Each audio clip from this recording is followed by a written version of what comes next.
Bonjour à tous, nous sommes le mardi 11 août, bienvenue pour ces plans du jour. Allez, c'est parti tout de suite avec... Allez, on démarre avec lui, oui. On démarre avec le gold. On démarre avec le gold. Vous l'avez compris, depuis une semaine, c'est mon actif préféré.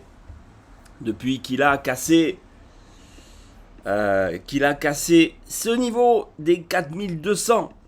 Et donc qu'il a retourné sa tendance daily à la hausse en faisant un nouveau plus haut, et bien depuis, c'est donc mon actif préféré. Je vous en parle tous les jours. Hier encore, il nous a offert une magnifique opportunité et il casse à nouveau un nouveau niveau, les 4350, en s'affranchissant du nuage par le haut et aussi d'une zone horizontale que l'on voit. Regardez, ça avait été une zone de support à plusieurs reprises, puis de résistance, et il casse sans aucun problème ce niveau-là. Ça montre la force du mouvement. Alors attention, voilà, on pourrait avoir des corrections intraday. C'est possible, on peut faire un pullback. Mais voilà, toujours la hausse, encore la hausse, rien que la hausse, avec maintenant comme prochain objectif la MM200 à 4500 points. Il sera encore une fois probablement un niveau intermédiaire. Gros potentiel toujours sur le gold. Côté silver, ça y est, lui aussi, il a donné le feu vert. Il a donné le feu vert hier en rentrant dans le nuage et en cassant ce niveau horizontal des 63. Donc maintenant, pareil, les replis, c'est pour payer. C'est pour se repositionner à l'achat et viser, donc dans un premier temps, les 72 $. Donc très beau trade à faire sur l'argent. Je vous parle de trade swing. Là, je vous parle pas en intraday. Je vous dis pas que ce soir on sera à 72. Mais dans les prochains jours, il y a de fortes probabilités. Côté dollar index. Alors dollar index, vous voyez, il est un peu au milieu au milieu du guet. En daily, regardez.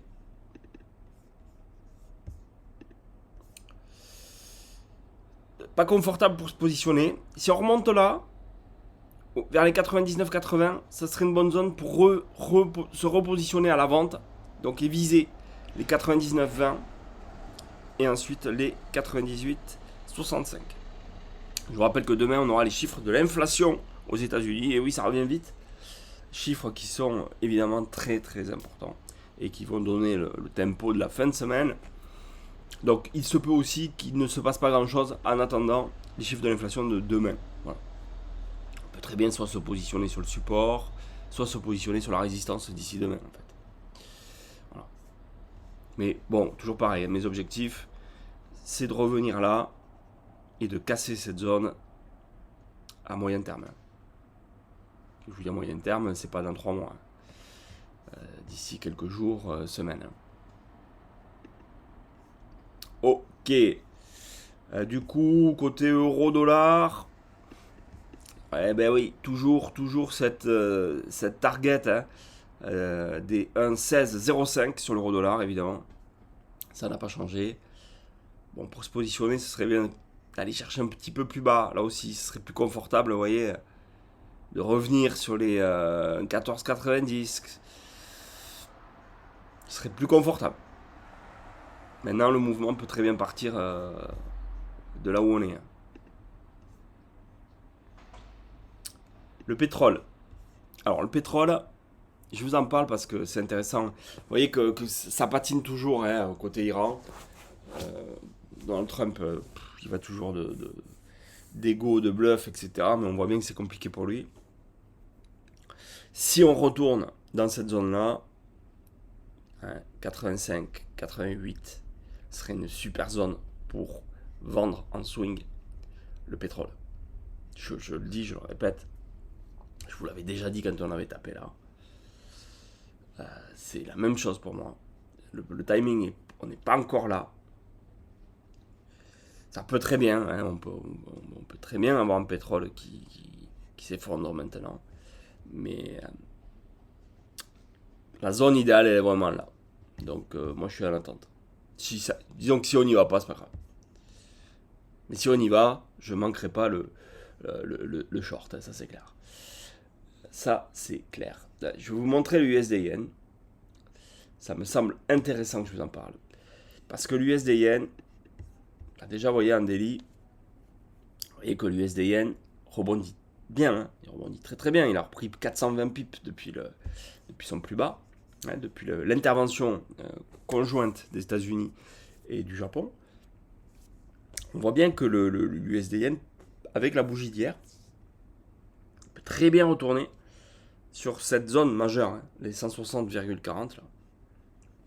Peut très très bien aller là. Là, potentiellement, ça serait à nouveau une zone de vente. Mais vous voyez, la bougie d'hier, franchement, c'est une bougie qui est bien haussière. Et du coup, sur du court terme, ouais, ça laisse la place de revenir ici. Après, j'achète pas le dollar. Parce qu'à tout moment, on peut avoir une intervention. À tout moment, pour moi, c'est pas le sens du vent. Côté indice, S&P 500, bon, pas grand chose à attendre. MM7 daily à 7720 en soutien. Cette zone là, 7700, 7720, c'est une belle zone d'intervention à l'achat. Attention au 7790, plus haut historique, où on n'aura peut-être pas le carburant en attendant les chiffres de l'inflation. On n'aura peut-être pas le carburant pour aller casser ce niveau-là. Donc gaffe quand on arrive ici, quoi. Et après, si ça casse, faut laisser dérouler, hein, évidemment. Le Dow Jones. Le Dow Jones posé sur sa MM7 daily. Donc que des achats. Que des achats pour moi. Là, franchement, voilà, tout repli sera bon à payer. Et du coup, avec un beau potentiel. Parce que l'idée, c'est d'aller rechercher les plus hauts historiques. Hein.